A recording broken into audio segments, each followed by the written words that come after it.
Vygotsky's theory of social development argues that community and language play a central part in learning.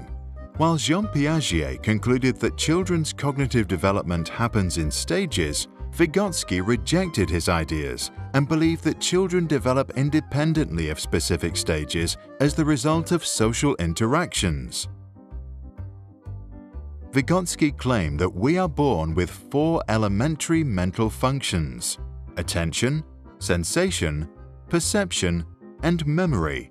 It is our social and cultural environment that allows us to use these elementary skills to develop and finally gain higher mental functions. This development ideally happens in the zone of proximal development. First, there is what we can do on our own.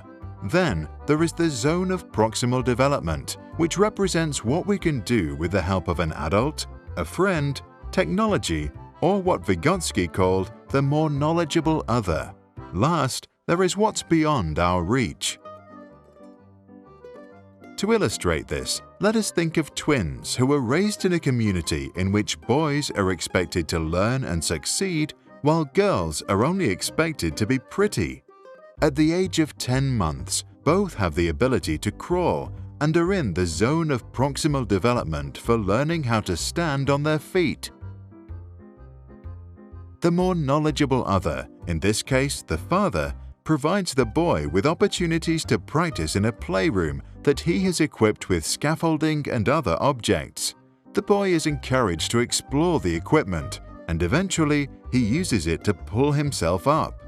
A few hours later, he's cruising along the structures, and a few days later, he's standing on his feet. The girl also has the potential to stand, but does not receive any support in learning the skill.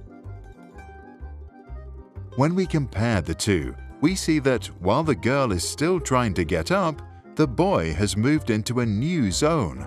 He knows how to balance while standing and now has the potential to learn how to walk. Both will eventually learn how to walk, but according to Vygotsky, the boy will be more skilled. The same principles apply to all learning and the development of higher cognitive functions, and only those learning with the assistance of a capable mentor can reach the full potential of their ability.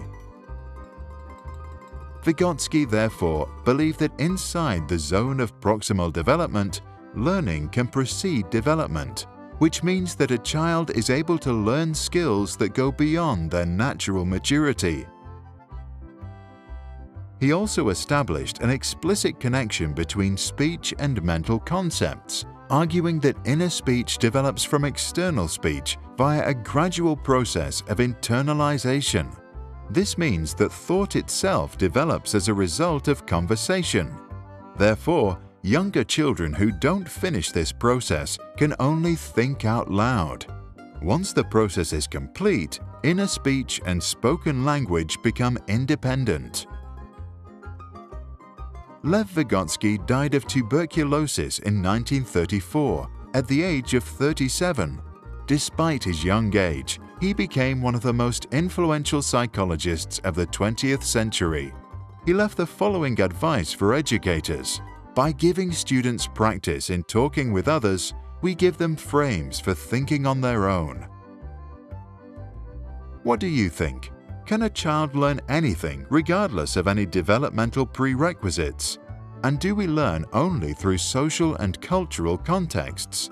And if so, do you think it is appropriate for a more knowledgeable other to determine what a child should learn next? Share your thoughts in the comments below.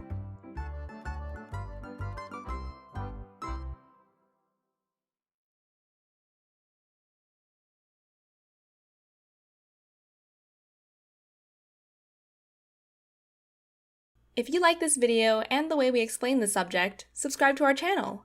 We try to explain complex subjects in simple language and cartoons to support students all around the world in their learning.